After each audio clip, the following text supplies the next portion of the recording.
Tov, Boker Tov, Eshem Hashem, Naaseh Venatzliach, Sheniske Lagdil Torah Ladira. On est aujourd'hui mercredi 17 du mois de juin, le Kaf E du mois de Sivan, Lechem Tovim Shalom. Shiur acheté aujourd'hui par Jessie Bokobza, Hashem Evrechota Bezrat Hashem pour l'élévation de l'âme de son tonton Alain Avraham Bokobza Ben Gisèle Zichlono Livracha, parti malheureusement au mois de mars. Mais en même temps, Bezrat Hashem, une excellente santé, un bon mazal, une bonne parnassa pour son mari, Oufren pour ses enfants aussi, Bezrat Hashem, donc David Shekroun, le mari, Yitzhak et Sol Shekroun, apparemment les enfants, à qui on souhaite tous les bonheurs du monde, Rouchaniout, Gashmiout, Bezrat Hashem, un beau mariage pour les enfants, une grande réussite sur leur chemin, Bezrat Hashem, une grande parnassa pour David, Ayakar, et Kol Hakavod, Jessie, Bokobzas, par le mérite des femmes que viendra la Géoula, qui s'inquiète pour les maris, pour les enfants, pour le peuple d'Israël, et pour l'élévation de l'âme de la famille Hashem Varechotar Bechol Asherlach. En même temps, on souhaitera une grande refouach lema pour tous les malades d'Israël, Bezrat Hashem, entre autres Yitzhak Ben Aïcha, refouach lema, Moratim Agdasha Batora, Oufren, Saratalia Batefrat Miramir, Soufan, qu'on n'a pas vu ce matin à la prière, c'est qu'il doit être encore allongé, le pauvre, que Dieu le bénisse, Oufren, Chaya Esther Batrivka, le papa de Cathy, Meir Mordechai, Mordechai, Ben Jaima, et de bonnes nouvelles. Kolam Israël, on est avec nos sages racontes sans plus tarder. Donc, Toda Rabba pour aussi en même temps vous remercier du fond du cœur pour tous ceux qui nous soutiennent. Mamash, que Dieu vous bénisse. Merci d'être associés avec nous dans cette très belle aventure spirituelle. 100% Torah, Kulo Leshem Shamaim Bemet Ovdim. Le Kollel est extraordinaire. C'est toute la fierté. Si les gens voyaient comment ça étudie au Bet Midrash, ils repartiraient avec beaucoup d'émotion. Baruch Hashem, une très belle ambiance. Une très belle communauté, une très belle, vraiment, Torah, Toda Lael, qu'on a le mérite de pouvoir la diffuser. Des cours qui paraissent très simples de prime abord, mais qui ont beaucoup de messages très importants à mon avis. Je reviens souvent après dans mon esprit, vous savez, quand je fais un cours, je réécoute jamais mes cours, mais je reviens souvent dans mon esprit de ce que j'ai dit, comment j'ai expliqué. Et Baruch Hashem, je constate que par vos messages, qui sont très nombreux, il y a beaucoup de gens qui font tchouva, qui ont retrouvé l'aïmouna, qui se renforcent. Et je voulais vous dire que je vous remercie du fond du cœur, parce que d'abord, ça réchauffe le cœur, ça fait plaisir.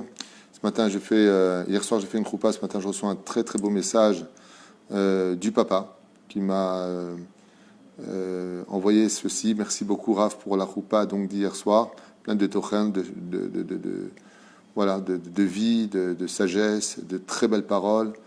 Baruch Hashem, une choupa dont on se souviendra. Voilà, c'est le mot qui m'ont été envoyés ce matin de la choupa d'hier soir à Petar Tikva. Et ça fait plaisir de savoir qu'on peut donner du bonheur, on peut donner de la joie à tellement de sourires, parce que vous le méritez grandement. Juste avant de commencer sur Sodome et Gomorrhe, puisqu'on est en plein dedans dans nos sages racontes, sur les épopées, les stations de notre peuple, la naissance du peuple d'Israël, qu'est-ce qui s'est passé, comment ça s'est passé et pourquoi ça s'est passé comme cela, eh bien, je voulais simplement vous dire que nous avons encore beaucoup de shiurim à faire et vous êtes nombreux à en vouloir et à en acheter. Et sachez que ce n'est pas du commerce, il y a très peu de gens. Ils m'ont dit, est-ce qu'on a le droit de vendre des cours? Mais Vadaï, d'abord que je ne fais rien sans l'autorisation de mon Rav. Et non seulement on a le droit de vendre des cours, mais c'est une mitzvah de vendre des cours parce que ça permet aux gens de retrouver le refouach lema, ça permet aux gens de pouvoir acheter un shiur, comme par exemple de monter. Quand vous montez à la Torah, vous achetez la montée à la Torah. C'est exactement le même din. C'est pas la Torah que l'on vend. C'est tout simplement le titre du shiur qui est là pour enjoliver les choses. Et comme me l'a expliqué mon Rav, quand on veut une mitzvah, il faut l'acheter. C'est-à-dire quand on veut donner de la valeur à quelque chose, si c'est gratuit, c'est bien, mais ça n'achète pas. D'où est-ce qu'on apprend ça? De Yitzhak qui demandera à Esav d'aller lui chercher du gibier pour le nourrir. Et pourquoi tu n'as pas de gibier à la maison? Tu n'as pas des troupeaux pour qu'il aille chercher dans les forêts un animal? Les Fum Tzara Agra, c'est en achetant quelque chose, c'est en investissant sur quelque chose qu'on en récupère le fruit intérieur.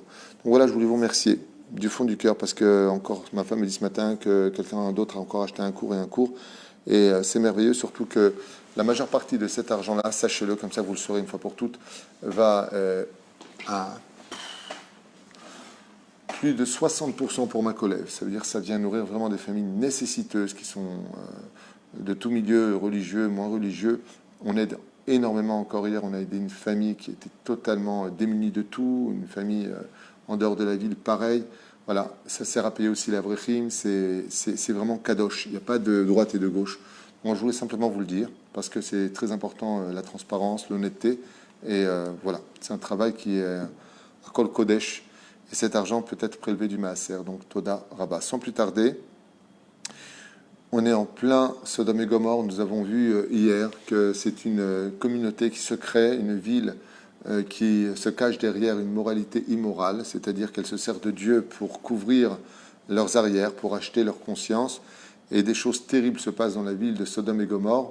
Le Créateur du monde laisse le temps à la faute d'exister, puis pour être regretté, comme on l'a vu avec la ville de Ninvé, qui eux, par contre, vont regretter, vont faire Teshuvah brièvement. Donc Dieu n'enverra pas le décret de la destruction avec l'époque, le prophète Yona.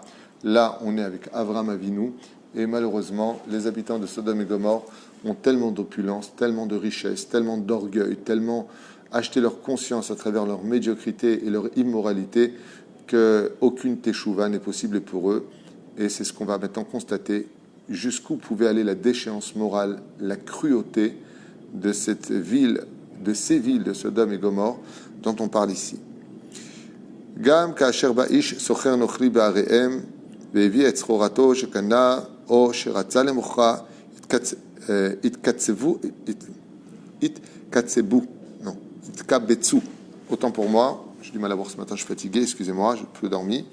Donc, dès qu'une personne venait de l'étranger pour vendre des tissus ou de la marchandise, eh bien, les habitants de Sodome et Gomorrhe avaient l'habitude de tout de suite l'entourer à Lav, Kolanche Harim à Elé, et donc ils venaient tout de suite l'entourer dès qu'ils pénétraient leur territoire, Nashim, Nashim, Vataf. Et écoutez bien, c'est important, hommes, femmes et enfants.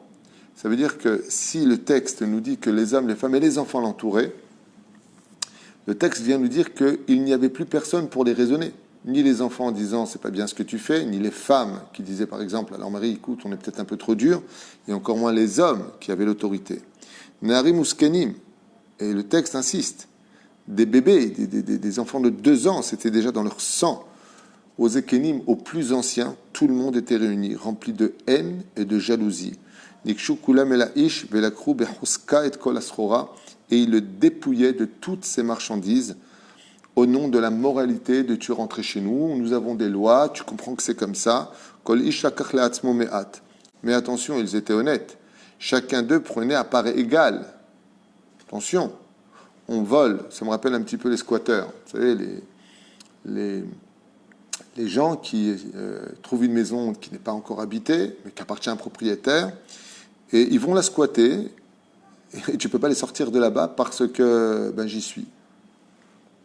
Dans le judaïsme, c'est du pur vol. C'est de la jalousie. C'est immoral. Il y a eu un très grand personnage, très connu dans la mythologie, pas tellement ancienne, on parle de l'époque du Moyen-Âge, qui s'appelait Robin des Bois. Un héros, un homme dit bon avec un grand cœur.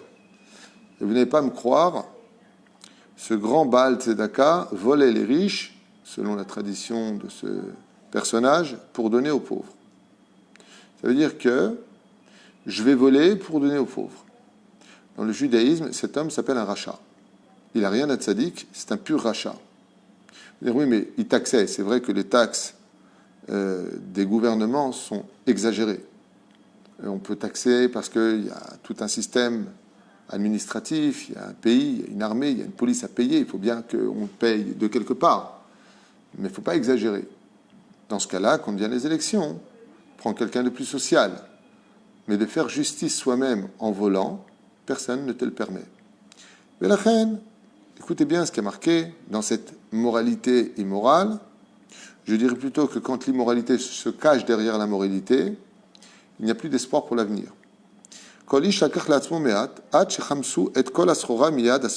Alors comment est-ce qu'il faisait? Écoutez bien. La loi à Sodome et Gomorrhe disait que si tu prends plus du poids de, on va donner un exemple, 100 grammes, plus de 100 grammes, c'est du vol. Moins de 100 grammes, c'est pas du vol. Imaginez que le commerçant vendait des pommes et que chaque pomme pesait entre 50 grammes et 90 grammes. comme ils étaient extrêmement nombreux, ils faisaient attention de ne pas voler plus de 2 pommes, donc une pomme. Ce qui fait que quand le marchand se retournait et qu'il voyait que toute sa calèche, tout son carrosse était vidé de toutes ces pommes, il appelait des témoins. Et les témoins venaient au Beddin, ça veut dire au tribunal de l'époque, et ils disaient, voilà, ces gens-là m'ont volé ma marchandise. Et le pire, c'est que les voleurs, qui lui avaient volé ces pommes, venaient devant le juge avec la pomme dans les mains, avant même de la consommer. Et là, ils disaient, regardez, dites-leur de remettre toutes ces pommes dans mon chariot, ce sont mes pommes, je suis venu pour les vendre, pas pour qu'on me les vole. Et là, le juge, qu'est-ce qu'il faisait? Avec son grand foufrou, il prenait une pomme et il la mettait sur la balance devant la pauvre victime. Il dit, je suis désolé, votre pomme pèse 70 grammes, 80 grammes, 90 grammes. Il dit, ben oui, mais une pomme, ça ne pèse pas 200 kilos. Quel rapport? Il dit, chez nous, nous avons une loi. Tant que on ne dépasse pas les 100 grammes, ce n'est pas du vol. On a le droit de le prendre. Ce qui fait que la personne, non seulement avait perdu ce qu'il avait, mais pire que tout, c'était à lui que revenaient maintenant les frais de payer le juge, de payer l'endroit, les frais du tribunal. C'était la moralité de Sodome et Gomorrhe. Shem Ishmor Virachem. כאשר התחיל בעל הסחורה לריב איתם ולומר להם מה המעשה הזה אשר עשיתם לי ניגשו אליו אחד אחד והראו לו את המעט אשר לקחו באומרם גם ראה לא לקחנו מאיתך מאומה. La quantité que nous t'avons pris ne correspond pas au digne du voleur de notre pays. Donc nous ne sommes pas des voleurs et fais attention de nous traiter de voleurs de peur que nous portons plainte contre toi et que tu nous payes de dommages à intérêts pour nous avoir insultés. Ça veut dire que tu n'avais même pas le droit d'expliquer que la fameuse formule qui vole un œuf vole un bœuf. T'as volé, t'as volé. Dans le judaïsme, il y a aussi une mesure, bizarre, est-ce que ce serait moral, qu'on appelle shavé prouta. Din shavé prouta. Alors je vous explique c'est quoi une prouta. Regardez comment la Torah elle est belle et qu'elle est réellement justice. Si ce que tu voles n'est pas shavé prouta, c'est pas du vol. Ah, tu vois, vous les juifs aussi, vous aviez une mesure. Ah, petit malin. Mais non, mais non. Une prouta, c'est la monnaie minimale. Ça veut dire qu'aujourd'hui, en Europe, par exemple, la monnaie minimale, c'est 1 centime d'euro. Il n'y a pas moins de 1 centime d'euro. Moi qui a, mais je ne suis pas au courant. Mais en tout cas, je sais que c'est 1 centime d'euro. Si ce que tu voles vaut moins d'1 centime d'euro, ce n'est pas du vol. Ça veut dire que ça n'a aucune valeur marchande. Ça ne vaut absolument rien. Ça ne vaut pas plus qu'un caillou par terre. Dans le judaïsme, ça ne s'appelle pas du voler. Aval, din shavé prouta, ça veut dire que si la monnaie minimale permet d'acheter quoi que ce soit et que tu as volé pour un din de shavé prouta, c'est déjà du vol. Donc c'est logique. Puisque si tu prends quelque chose qui n'a aucune valeur marchande, aucune, ça ne vaut rien, alors Bevadak, c'est combien tu le rembourses? Rien, puisque ça vaut rien. Ça, c'est la Torah. Mais eux, qu'est-ce qu'ils ont fait? Ils ont pris quelque chose qui a une valeur marchande, pour lequel ce n'est pas passible de punition. Et donc, Dieu ne peut pas s'installer. Et tout ça au nom de quoi? De Elohim, comme on l'a vu hier. C'est pour ça que, d'ailleurs, ces cours sont numérotés pour que vous les suiviez, car les cours sont la suite de ce qui a été fait la veille. Tov, Benzam, Maran, Shenefesh, Areshal, עוד גישו אותו והוציאו אותו מן העיר בצעקות ומהומות גדולה וכאלו ביוצא בהם היו משפטים בעיר סדום. Et ainsi étaient les palais de justice de Sodome, où les gens qui étaient rentrés avec de la marchandise et leur argent repartaient totalement nus, dépouillés de tout, dans une justice en payant les frais du palais de justice. Et à Kadosh Baruch Hu, s'il y a une chose au monde qui déteste, c'est l'injustice. On fait très attention au niveau des couples, au niveau de la famille, au niveau des relations professionnelles, au niveau des relations sociales, de ne jamais faire le mauvais pas d'une injustice. Faites très attention à ça. Qu'est-ce qu'on appelle une injustice? C'est quand on fait quelque chose, dans le judaïsme, je parle, c'est quand on fait quelque chose qui n'est pas ilchatik. Ça s'appelle de l'injustice. Ra Hashem ki rabim em chatae sedom. Et pour Akadosh Baruch Hu, c'est une chose abominable que d'être un voleur masqué, style gentleman cambrioleur. Pour Dieu, c'est inadmissible. Comme vous le savez, Alpi Kabbalah, il y a deux choses sur lesquelles un homme ne s'en sort pas devant Dieu, c'est s'il a volé ou s'il était débauché. Ni la débauche, ni le vol, au niveau des lois concernant les lois universelles, on ne peut pas s'en sortir devant le Beddin. Même si on a de la Torah comme Moshe Rabbeinu et du Chesed comme Abraham Avinu, si tu as volé ou si tu es débauché, comme ça dit la Gemara dans Brachot Samech Aleph Amoud Aleph, milieu de page, là-bas a marqué quelqu'un de débauché, qui irait par exemple voir le dos d'une femme quelque part, même s'il a la Torah comme Moshe, des actions comme Abraham Avinu, lo enakim edin geinam, il ne sera pas sauvé s'il ne fait pas de tchouva. Bien entendu, s'il a fait de tchouva, c'est un héros. Mais s'il part dans ces conditions en disant malgré tout j'ai fait du bien dans ma vie et que c'est un voleur, alors sachez qu'il reviendra dans ce monde remboursé jusqu'au Shavé Prouta, tous les gens qu'il a volés. Et la reine, dès qu'il y a du vol, dès qu'il y a de la débauche, Akadosh Baruch Hu intervient. Vous allez me poser la question en disant, mais pourquoi les habitants de Sodome et Gomorrhe sont si violemment punis, puisqu'ils vont être, écoutez bien, ensevelis sous un déluge, et je fais exprès de dire le mot déluge, d'eau, de feu et de sel, ce qu'on appelle la mer morte aujourd'hui, ce que vous connaissez. Et qu'est-ce que va faire la mer morte? La mer morte vient soigner tous les problèmes de peau. Vous savez ça? Quand on a des problèmes cutanés, problèmes de peau, on va à la mer morte. Et pourquoi?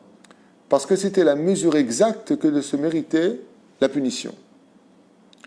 Si on retourne dans la paracha de Noach, là on est déjà dans la paracha de Vaïra. Quand on est dans la paracha de Noach, où Dieu envoie le déluge, pourquoi ils ont été accusés? Batim ale haaretz Hamas, parce qu'ils étaient débauchés, rachidi et voleurs. Dieu a envoyé le déluge sur toute la terre. Donc, qu'est-ce qu'on constate? Dès qu'il y a de la semence jetée par terre, de la débauche, on jette, on fait ce qu'on veut, et qu'on vole l'autre, Dieu dit, j'envoie le déluge. Faites attention, c'est une chose que je ne tolère pas sur terre, il envoie le déluge. Alors si vous maintenant me posez la question, mais pourquoi Dieu il a tué des enfants? Parce que l'exemple a déjà été donné sur le domaine international, sur le domaine universel. Dieu il a envoyé le déluge à l'époque de Noé, on n'est pas tellement loin de Noé. Ouais. Et avec tout cela, vous ne tenez pas compte que le monde a été enseveli, il reste encore peut-être des témoins oculaires, ou des fils de témoins oculaires. Allez. Et vous n'apprenez pas. C'est comme quelqu'un qui dit un mot qu'il ne faut pas dire devant tout le monde et il se prend une gifle qui lui retourne la tête. L'autre à côté, qu'est-ce qu'il dit? Il dit 2 fois le même mot. Il va prendre quoi? 2 gifles. C'est exactement ce qui se passe. Les habitants de Sodome et Gomorrhe auraient dû apprendre du déluge combien Dieu déteste les voleurs et combien Dieu déteste les gens débauchés, qui se cachent derrière des cols blancs, qui se cachent derrière une apparence où la peau paraît si belle. Alors qu'est-ce que va faire Hachem? Il va envoyer de l'eau bouillante avec du sel, du soufre, qui vont brûler tout de suite la matière. Et jusqu'à aujourd'hui, en souvenir de cela, ceux qui ont des problèmes de peau, vous savez que les problèmes de peau sont reliés à la force de la parole, c'est-à-dire que, une fois qu'on a des problèmes de peau, comme on l'a vu pour Myriam qui avait sorti une mauvaise parole, elle a attrapé la lèpre. Les problèmes de peau sont reliés au lachon hara, moti shemra, ou la vulgarité, ou une mauvaise parole, ou un manque d'objectivité dans la vérité. Quand quelqu'un donne une apparence de ce qu'il est, de ce qu'il dit, donc qu'est-ce que c'est par exemple le lachon hara? C'est l'hypocrisie quelque part, parce que si la personne était là, tu ne le dirais pas à l'autre. Donc, Yam HaMelach, si vous comprenez bien, c'est la réparation de la peau. Pour te faire comprendre que la punition qui a été donnée, c'était de faire comprendre l'hypocrisie à travers laquelle se cachait cette génération, qui au nom des droits de l'homme, au nom de la liberté, au nom de la justice, étaient des personnes débauchées, voleurs, jalouses et envieuses. Et quand on lit ce genre de texte, on peut annoncer à voix haute que c'est loin d'être historique. C'est quelque chose que l'on peut très facilement déceler dans beaucoup de pays. Cette hypocrisie, cette débauche, cette façon d'être au nom de la justice, au nom de, et au nom de, et au nom de. Chacun se veut liberté, égalité, fraternité, mais est-ce que c'est vraiment ce qui se vit sur place? Grande question. Certains, au nom d'une certaine souffrance, exigent la totalité de l'autre.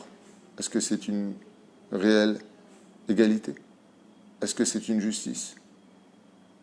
Je pense qu'il y a beaucoup d'amalgames qui sont faits et que même les nations du monde devraient écouter ce genre de chiour, ce genre de cours, non pas parce que c'est moi qui l'enseigne, vous pouvez l'acheter vous-même, le traduire sur Google, faire ce que vous voulez, j'en sais rien.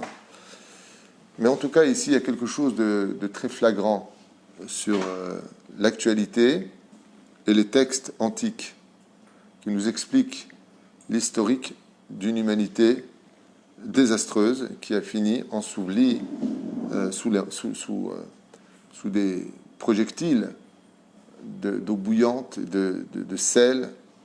Et pourquoi d'Afka l'eau bouillante et le sel? Les Chachamim, ils disent parce que Dieu devait cachériser cette viande hypocrite. C'est-à-dire les corps humains étaient devenus tellement tamés, tellement taref, on dit en hébreu. Le mot taref, même si ça ne s'écrit pas de la même façon au niveau du taf et du tête, ça vient du mot tirouf, qui veut dire celui qui perd la tête. Des fois, à force d'être tamé, d'être impur dans sa façon d'être, on en devient tellement fou de cette impureté qu'on va appeler le mal le bien et qu'on va appeler le bien le mal. On va appeler la justice l'injustice et on va appeler l'injustice la justice. Et c'est ce qu'on vit aujourd'hui. Ra Hashem ki rabim em chata Sodom. Et quand Akadosh Baruch Hu a vu, en laissant le temps nécessaire, les fautes de ces régions de Sodome, Gomorre et ce qui s'ensuit, et le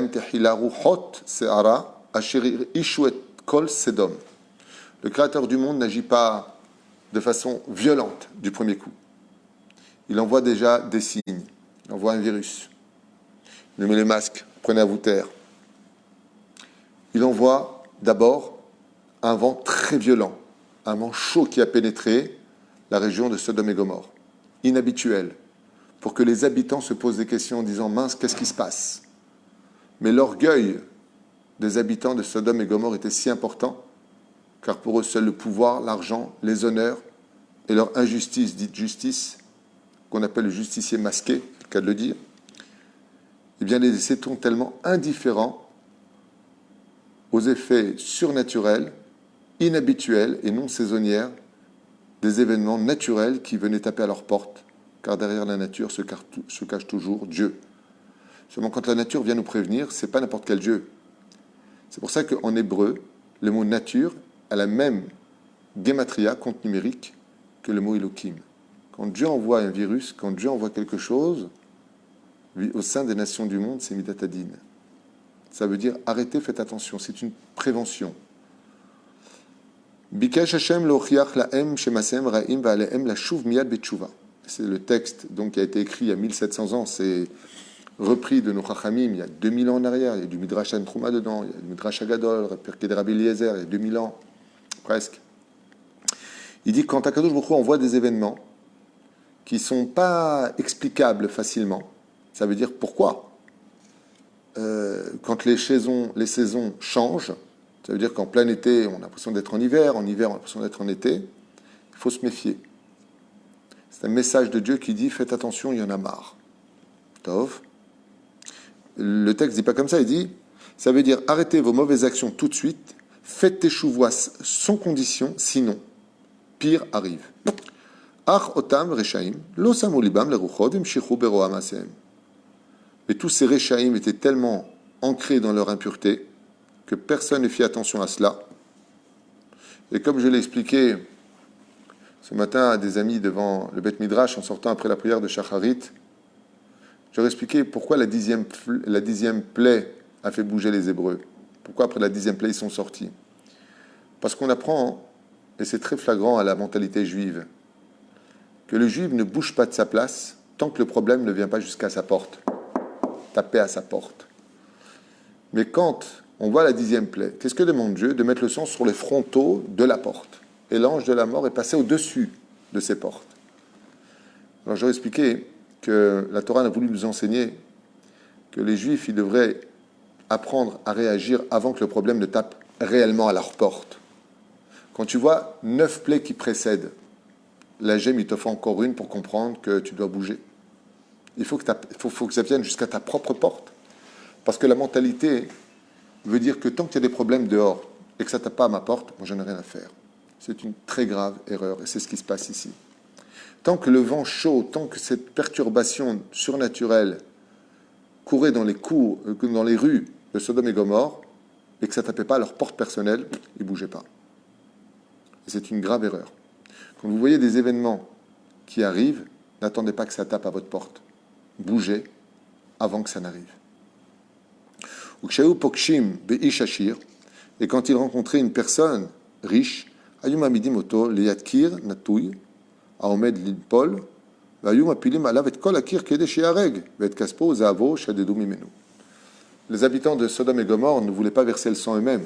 C'est normal, il faut être justice, il faut être des gens propres, avec une belle apparence. Alors quand il voyait une personne qui était riche, il l'apportait pour lui parler d'affaires, donc la personne prenait confiance, et il l'apportait près d'un mur qui ne tenait pratiquement pas, et une personne de l'autre côté du mur faisait semblant de tomber, qui provoquait la chute des pierres sur la tête de ce riche qui mourait, et donc laissait sa fortune à même le sol, n'apportant plus à personne, et ainsi tous les gens pouvaient venir ramasser cet argent dans la justice du pays. Et c'est pour ça que les gens riches, eux-mêmes de la ville de Sodome et Gomorre, cachaient leur argent. Mais ceux qui étaient toujours jaloux de la fortune des autres trouvaient de nouvelles lois à chaque fois. Ils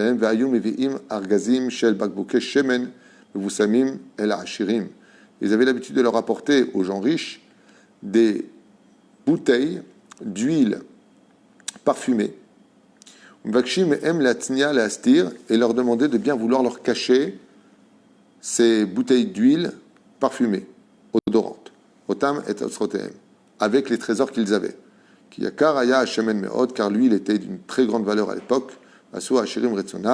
Et les riches, qui avaient peur pour leur argent, faisaient semblant d'être leurs amis, toujours de l'hypocrisie, pour les cacher. Et en allant les cacher là où ils avaient mis leur argent, ainsi, les autres découvraient où était caché leur or. Et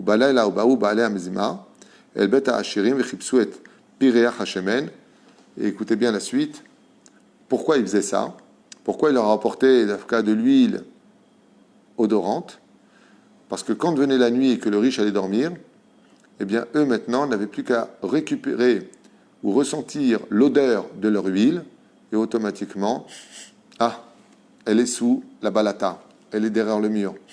Ils sentaient les odeurs, c'est un truc de fou, combien ils étaient malins. Ils sentaient les odeurs qui se dégageaient de cette huile comme des parfums, et donc arrivaient à l'endroit où étaient cachés ces argazim, et donc l'or et les trésors de celui qui les avait cachés. Les kargilou et otsrotam, des ganvu otam, et ils les volaient. Otam ayamim ayu kol des vrais sheker, alors vous allez me dire, mais c'est du vol, vous avez raison. Seulement il y avait une loi à Sodome et Gomorre qui disait que comme Dieu est derrière toute chose, si tu arrives chez quelqu'un et que tu as trouvé son trésor alors qu'il l'a caché, c'est que ça vient de Dieu. Donc tu as le droit de le prendre. Waouh! Waouh! Waouh! Vous savez, ça me rappelle l'histoire de quelqu'un qui m'a raconté qu'un jour il est tombé amoureux d'une femme qui était mariée, et donc il est parti la draguer. Et comme disait Rachamim Altar Besicha Imaïcha, ne parle pas trop avec les femmes, résultat, ils ont beaucoup parlé. À la fin, ils ont fauté. Et cette femme a divorcé de son mari. Elle s'est mariée avec lui, chose qui était donc, l'homme, il a détruit une famille. Elle s'est mariée dans l'interdit de la Torah, puisqu'ils ont couché alors qu'elle n'avait pas eu son guet, que des interdits. Et je me rappelle que ce que m'a dit cet homme-là, c'est Dieu qui fait les couples, non? Cet homme-là, ça devait être certainement un Gilgoul, une réincarnation des habitants de Sodome et Gomorre, parce que c'est exactement ce qu'il disait. C'est comme le mec, il arnaque au téléphone. Ouais. Il a réussi son arnaque et il est hyper heureux. Et il dit, Dieu est avec moi. Non, c'est pas Dieu qui est avec toi. C'est le Satan qui est avec toi. Le Satan, il faut bien qu'il ait des armes. Dieu n'est pas avec toi. Dieu ne s'associe pas aux voleurs. Dieu ne s'associe pas aux arnaqueurs et encore moins aux menteurs. Il n'y a pas de Dieu avec toi. Il y a un autre Dieu que Dieu appelle lui-même, vous ne suivrez pas d'autres dieux. Et pourquoi il dit comme ça, Dieu? Vous ne suivrez pas d'autres dieux. Parce que si Dieu ne donne pas de pouvoir aux forces du mal, en quoi ils peuvent remplacer Dieu? Parce que même de faire son Dieu un Dieu, c'est un choix. Choisis qui tu veux servir dans ta vie, le bien ou le mal.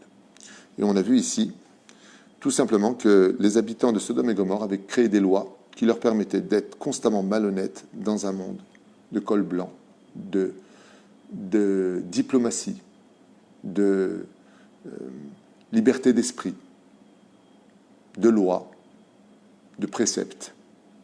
Tout était organisé pour que tout le monde perde tout au nom de la démocratie.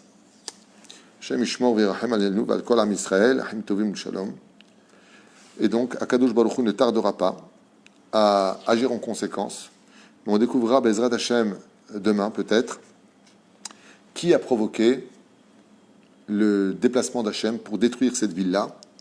Et tout ça viendra d'une femme qui, par sa souffrance, va faire trembler le trône divin. De plus, on voit que les femmes interviennent toujours. Premier temple, c'est grâce à une femme que tout a arrêté. Deuxième temple, c'est grâce aux femmes que tout a arrêté. La sortie d'Égypte, c'est grâce à une femme. Esther Amalka, c'est grâce à elle qu'on a été sauvé à Purim. Dvorah, c'est grâce à elle qu'on a gagné la guerre contre les ennemis. Et l'histoire de Sodome et Gomorrhe, celle qui va mettre un terme à toute cette injustice, c'est une femme qui va se lever au sein de ce lieu, quoi, de cette débauche, qui s'appelle, je crois, j'arrive pas à trouver son nom encore, qui s'appelait Yehudit, et c'était la fille de Lot. C'est une des filles de Lot qui va tellement souffrir que son cri et ses larmes vont monter jusqu'à ce que Dieu lui-même intervienne personnellement pour détruire cette ville de Sodome et Gomorrhe. Incroyable, mais c'est ce qu'on découvrira petit à petit. Alors peut-être des choses que vous savez tous, les gens assidus à l'étude de la Torah, bien entendu, n'ont pas appris certainement grand-chose, et ceux qui le sont un peu moins. J'espère que vous avez passé En tout cas, c'est très historique, certes.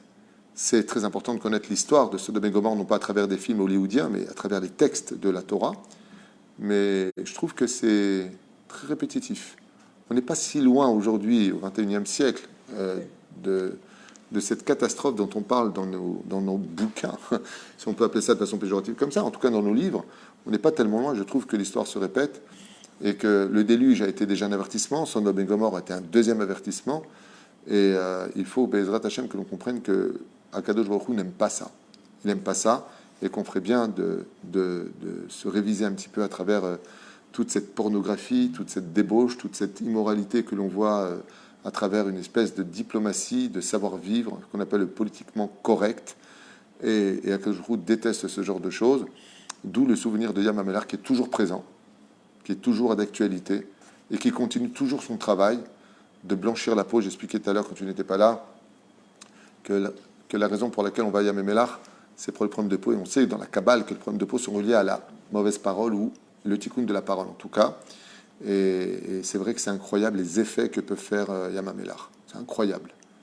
Il y a juste une chose qu'on ne peut pas mettre sous l'eau à Yam HaMelach, c'est les yeux.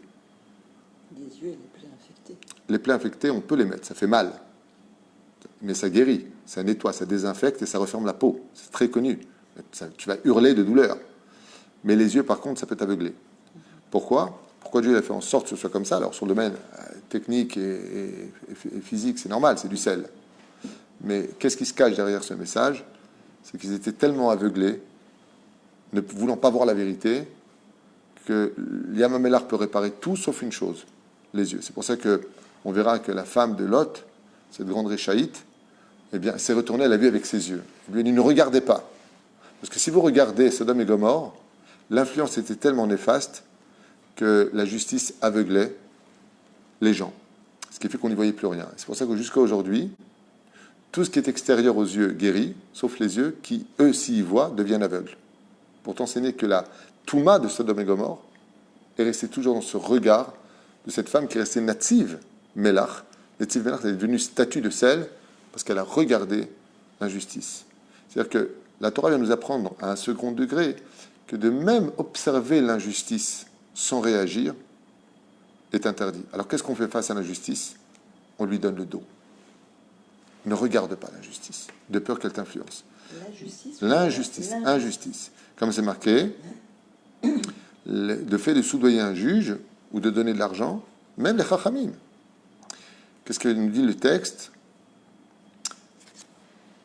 Kesef mesanver ene chachamim.